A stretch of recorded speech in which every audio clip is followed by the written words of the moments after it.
Coverage shifts now to Miami-Dade County, and CBS 4's Gary Nelson is live at Miami-Dade election headquarters in Doral. Gary, what's happening there tonight?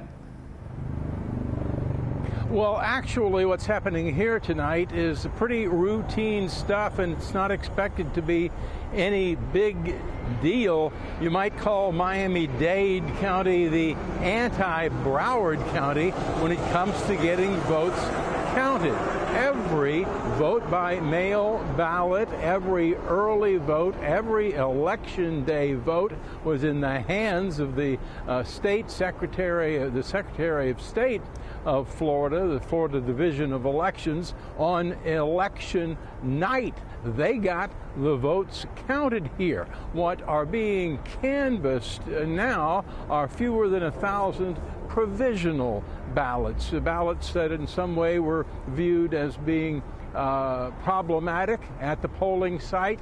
The voter was required to file a provisional ballot. Those ballots, fewer than 1,000 of them being canvassed tonight.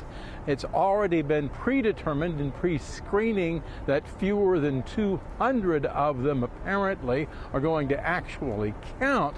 So it's unlikely that Miami-Dade County's results are going to make a difference in any of these races that are looking to be going into recounts.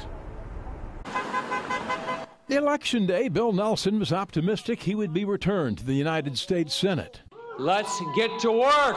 But late in the night, Governor Rick Scott declared victory, having beaten Nelson by some 60,000 votes, a lead that has since eroded dramatically. Nelson's camp believes the gap will be small enough to mandate a statewide hand recount of overvotes, where the machine ruled someone voted for both candidates, and undervotes, where the machine said someone voted for neither candidate.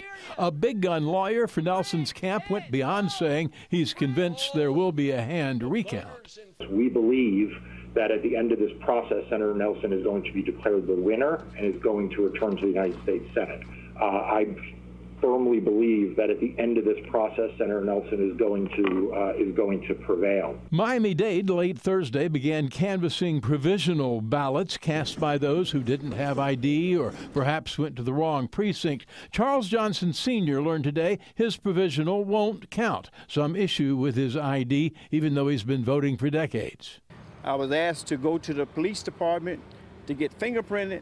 I did that, came back, and now they're telling me it's going to take 3 to 6 weeks to validate who I am. Long after the election will have been validated. He voted in the primary. He should be able to vote in the general. And we need to make sure that voters like Charles, that their votes are counted. Union volunteers were busy Thursday contacting provisional voters, making sure they met a 5 o'clock deadline to try to validate their vote and make it count. But beyond that, there are thousands of votes not yet counted. In Palm Beach County, 10,000 ballots reportedly must be tallied by hand now after being rejected by the machines. Again, Miami-Dade County counting fewer than 1,000 provisional ballots tonight. They are expected to have only a couple of hundred of those perhaps actually be found to be valid ballots, and they expect to have the full and complete results tomorrow morning. For now, we're live in Doral. Gary Nelson, CBS 4 News.